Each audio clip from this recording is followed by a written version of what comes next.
Good morning সবাইকে জানাই শুভ ভাতৃদ্বিতীয়া অনেক শুভেচ্ছা ও ভালোবাসা। সকল ভাই বোনেদের জানাই অনেক অনেক ভালোবাসা।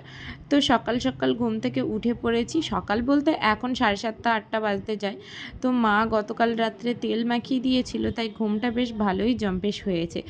তাই সকাল সকাল উঠেই স্নানটা প্রথমে সেরে ফেললাম। যেহেতু বাপের বাড়িতে আছি তাই আর কোনোই কাজবাজ নেই, সোজা স্নান করে চলে গিয়েছিলাম ডিউটিতে। আজও ডিউটি আছে, যেহেতু 1:30টার পর ভাইফোঁটা, তাই ডিউটিটা কমপ্লিট করেই বাড়িতে চলে এসেছিলাম বেশ 1:30টার মধ্যেই, মানে 1টার মধ্যে চলে এসেছিলাম। তারপরে মায়ের একটা লাল শাড়ি আর ব্লাউজ পরে নিয়েছিলাম। যেহেতু আমি সেরকম শাড়ি টাড়ি কিছুই নিয়ে আসিনি, একটা নতুন জামা এনেছিলাম।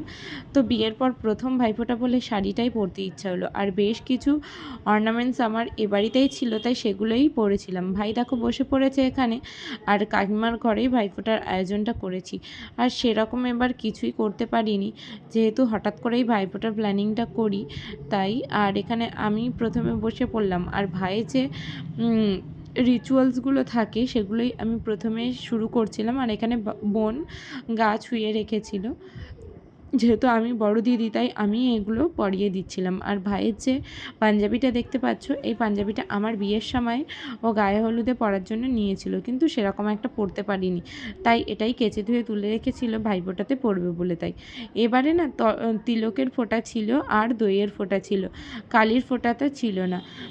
তোমরা যারা যারা দিয়েছো তারা অবশ্যই দেখেছো, তাই এবারে এইগুলোই দিয়েছি। আর 5 রকম মিষ্টি, দই এগুলো তো রেখেইছি।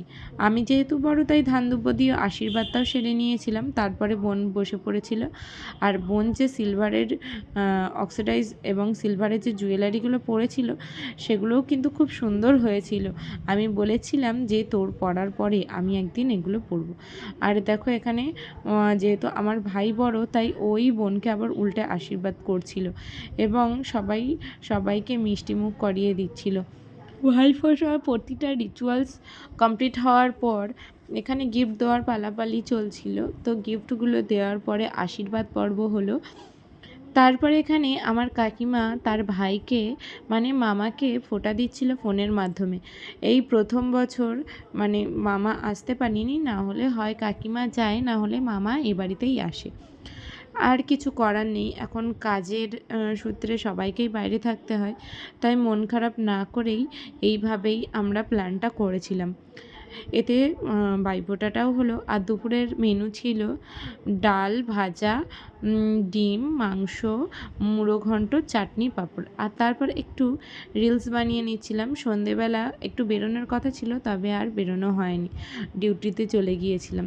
তো কেমন লাগলো অবশ্যই জানিও, আর তোমরা কেমন ভাইফোঁটা এনজয় করেছো সেটাও কিন্তু জানিও, আর আমার লুকটা কেমন লাগছে অবশ্যই জানিও।